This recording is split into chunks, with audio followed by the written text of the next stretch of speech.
Assalamualaikum warahmatullahi wabarakatuh. Perkenalkan, nama saya Madani Ulfa Subuhi dengan NIM 2410441019. Di sini saya akan menjelaskan materi mengenai galaksi NGC 4214. Pertama itu, apa itu galaksi NGC 4214? NGC 4214 merupakan galaksi kecil yang termasuk tipe irregular, yang artinya bentuknya itu tidak teratur dan tidak memiliki struktur spiral atau elips yang jelas. Galaksi ini terletak di rasi bintang Canes Fanatici dan berada pada jarak sekitar 3-4 megaparsec atau lebih kurang 10-13 juta tahun cahaya dari bumi, sehingga termasuk galaksi tetangga dekat. Mengenai karakteristik dari galaksi NGC 4214 ini, yang pertama, yaitu tentang tipe dan struktur galaksi. Galaksi jenis ini tidak memiliki struktur spiral atau elips yang jelas, melainkan bentuk yang tidak simetris dan relatif kacau. Distribusi bintang, gas, dan debu di NGC 4214 ini tidak mengikuti pola teratur, yang merupakan ciri umum galaksi kerdil aktif. Meskipun tidak teratur, NGC 4214 ini memiliki cakram galaksi yang terdefinisi secara lemah, dengan aktivitas utama terkonsentrasi di wilayah pusat. Yang kedua, mengenai ukuran dan jarak. NGC 4214 ini terletak pada jarak sekitar 3-4 megaparsec dari bumi. Tingkat pembentukan bintangnya itu tinggi untuk ukuran galaksi kerdil, yang mana aktivitas ini terkonsentrasi pada dua kompleks utama, yaitu kompleks NW Northwest dan kompleks SE Southeast. Kedua wilayah ini mengandung gugus bintang muda dan masif, daerah H2 yang luas, emisi kuat pada panjang gelombang UV, inframerah dan radio, dan hal ini menunjukkan bahwa pembentukan bintang di NGC 4214 ini masih sedang berlangsung secara aktif. Mengenai daerah H2 dan emisi gas, daerah tersebut memiliki gas hidrogen terionisasi oleh radiasi ultraviolet dari bintang muda tipe O dan B. Daerah-daerah ini menghasilkan garis emisi kuat, menjadi indikator langsung dari laju pembentukan bintang. Dan keberadaan daerah H2 besar ini juga berkaitan dengan emisi radio termal yang terdeteksi dari galaksi ini. Selanjutnya itu adalah kandungan gas dan debu pada galaksi ini. Galaksi ini kaya akan gas antar bintang, terutama gas hidrogen netral H1 yang menjadi bahan baku pembentukan bintang tentunya. Selain gas, NGC 4214 juga mengandung debu kosmik, meskipun dalam jumlah yang relatif lebih sedikit dibandingkan galaksi spiral. Debu di NGC 4214 ini terdistribusi tidak merata, berkaitan erat dengan wilayah pembentukan bintang, memancarkan radiasi inframerah dan submilimeter.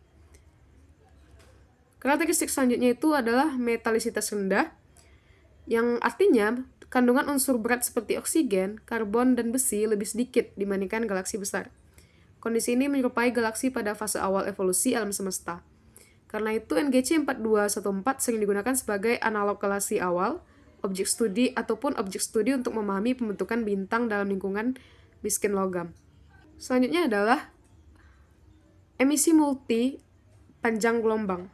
NGC 4214 telah diamati di hampir seluruh spektrum elektromagnetik, yang antaranya itu adalah ultraviolet atau galax, bintang muda dan panas, optik, gugus bintang dan daerah H2, inframerah, Spitzer, Herschel, debu dan bintang tua, submilimeter, Planck, IRAM, debu dingin, radio, VLA, emisi termal dan non-termal. Selanjutnya adalah mengenai lingkungan dan evolusinya. Sebagai galaksi kerdil, NGC 4214 lebih rentan terhadap yang pertama itu umpan balik bintang, angin bintang, supernova. Yang kedua, kehilangan gas akibat energi yang dilepaskan oleh bintang masif. Proses ini tentunya berpengaruh besar terhadap evolusi jangka panjang galaksi, termasuk kemampuan galaksi untuk terus membentuk bintang. Materi selanjutnya itu adalah mengenai NGC 4214 dalam spektrum elektromagnetik. Pengamatan NGC 4214 pada berbagai panjang gelombang memberikan gambaran menyeluruh mengenai komponen penyusun galaksi, mulai dari bintang muda, gas terionisasi, hingga debu dingin. Setiap bagian spektrum elektromagnetik menelusuri proses fisik yang berbeda di dalam galaksi ini. Yang pertama itu adalah ultraviolet galax, yaitu bintang muda dan panas. Pada panjang gelombang ultraviolet UV, NGC 4214 ini tampak sangat terang, terutama pada wilayah kompleks pembentukan bintang NW dan SE. Emisi UV terutama berasal dari bintang muda bermassa besar tipe O dan B yang memiliki suhu permukaan yang sangat tinggi. Pengamatan galax pada pita FUV dan NUV menelusuri yang pertama itu populasi bintang yang baru terbentuk dengan umur itu kurang dari 100 juta tahun. Yang kedua, lokasi pembentukan bintang yang sedang aktif. Yang ketiga, distribusi radiasi ionisasi yang mempengaruhi gas di sekitarnya. Dengan demikian, data UV menjadi indikator langsung dari laju pembentukan bintang terbaru di NGC 4214. Yang kedua itu adalah optik atau HST, gugus bintang dan daerah H2. Pada panjang gelombang optik, terutama melalui pengamatan Hubble Space Telescope atau HST, struktur internal NGC 4214 dapat dilihat dengan sangat detail. Data optik memperlihatkan yang pertama itu gugus bintang muda dan tua. Yang kedua, daerah H2 yang tampak terang pada garis emisi seperti H alpha. Yang ketiga, struktur gas terionisasi dan interaksi antara bintang muda dan medium antar bintang. Resolusi tinggi HST, Hubble Space Telescope ini memungkinkan pemisahan kompleks NW, Northwest, dan Southeast menjadi beberapa wilayah pembentukan bintang yang lebih kecil, sehingga memudahkan studi umur, massa, dan distribusi gugus bintang. Selanjutnya itu adalah inframerah, Spitzer dan Herschel, debu dan bintang tua. Pada panjang gelombang inframerah, emisi dari NGC 4214 didominasi oleh yang pertama itu, debu yang dipanaskan oleh radiasi bintang muda. Yang kedua, bintang yang lebih tua dan lebih dingin. Instrumen Spitzer, IRAC, dan MIPS menelusuri yang pertama itu, emisi dari molekul aromatik polisiklik PAH pada 8 mikrometer. Yang kedua itu, debu hangat yang terkait langsung dengan daerah pembentukan bintang. Sementara itu, Herschel, Parkes, dan Spire mengamati debu pada panjang gelombang yang lebih panjang, sehingga sensitif terhadap debu yang lebih dingin, dan distribusinya di seluruh cakram galaksi. Data inframerah sangat penting untuk memahami keseimbangan energi dan jumlah total debu di NGC 4214.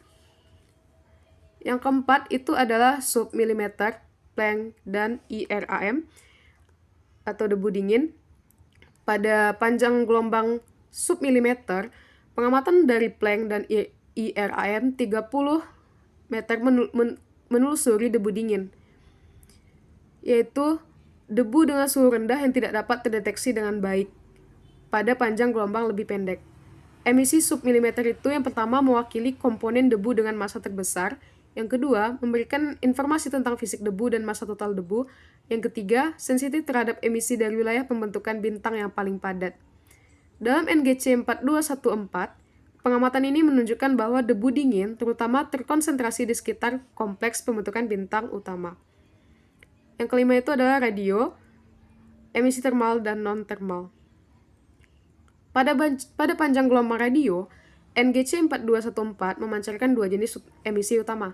Yang pertama itu emisi termal, free, dari gas terionisasi di daerah H2 yang berhubungan langsung dengan bintang muda masif. Yang kedua itu emisi non-termal, sinkroton, yang dihasilkan oleh elektron relativistik, biasanya terkait dengan sisa ledakan supernova. Pengamatan menggunakan Very Large Array atau VLE ini memungkinkan pemisahan kontribusi kedua komponen tersebut.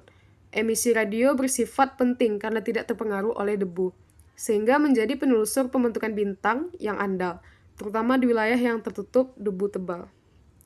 Sekian presentasi dari saya. Saya mohon maaf apabila ada kesalahan. Saya akhiri. Assalamualaikum warahmatullahi wabarakatuh.